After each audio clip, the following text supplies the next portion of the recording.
ciidamada ururka 49 guutada tobnaad qaybta 43 ee ciidamada xoogga dalka ee gobolka Gadow ee saldhigga Baardhire ayaa maanta burburiyay saldhigyo al-shabaab ay ku lahaayeen deegaano hoos yimaada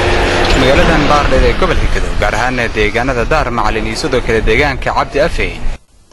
Daar Macalin waxay Baardhire u jirtaa qiyaas ahaan 30 kiiloomitir halka deegaanka Cabdi Afeyna u jirto 45 kiiloomitir kagana beegan dhanka galbeed ee magaaladan Baardhire. xidigle Maxamed Wali Cabdullaahi Xirsi abaandulaha ururka 49 iyo sidoo kale Dhamme Cali Maxamed Xasan taliyaha ururka 49 ee guutada tobnaad ayaa warbaahinta la wadaagay ujeedka howlgalkan iyo sidoo kale qasaaraha nabadiidka loo geystay. waxaan ka howlgalnay deegaanka Cabdi Afey oo u jira kiiloomitir ahaan degmada Baardhire 45 kiiloomitir wuxuu ahaa deegaan ay al-shabaab ku dhumaalaysan jireen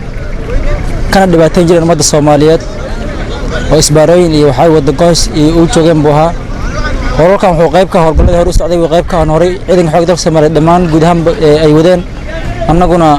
ururka 49 nahay aan qayb ka ahayn deegaanna ku xeeran Baardhire oo hore aan u tagnaa jiray howlka sabab qayb ka ahaa meesha waxay bar ay fadhiisan ku leeyihiin nimanka nabadiidka al-shabaab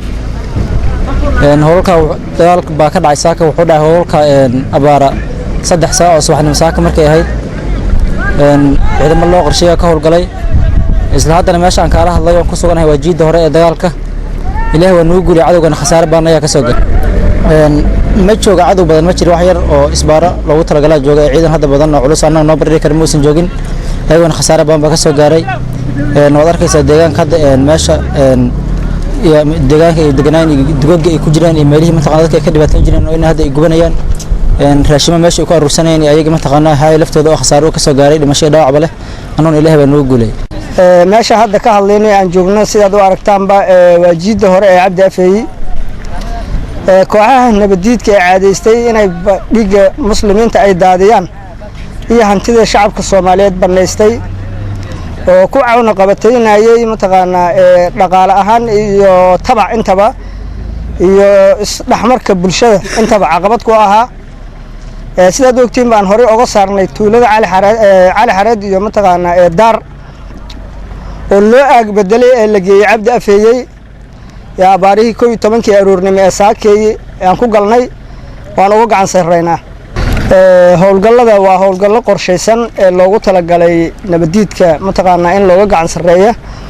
mid baahsan ma ahayn wuxuu ahaa mid qarsoodi ah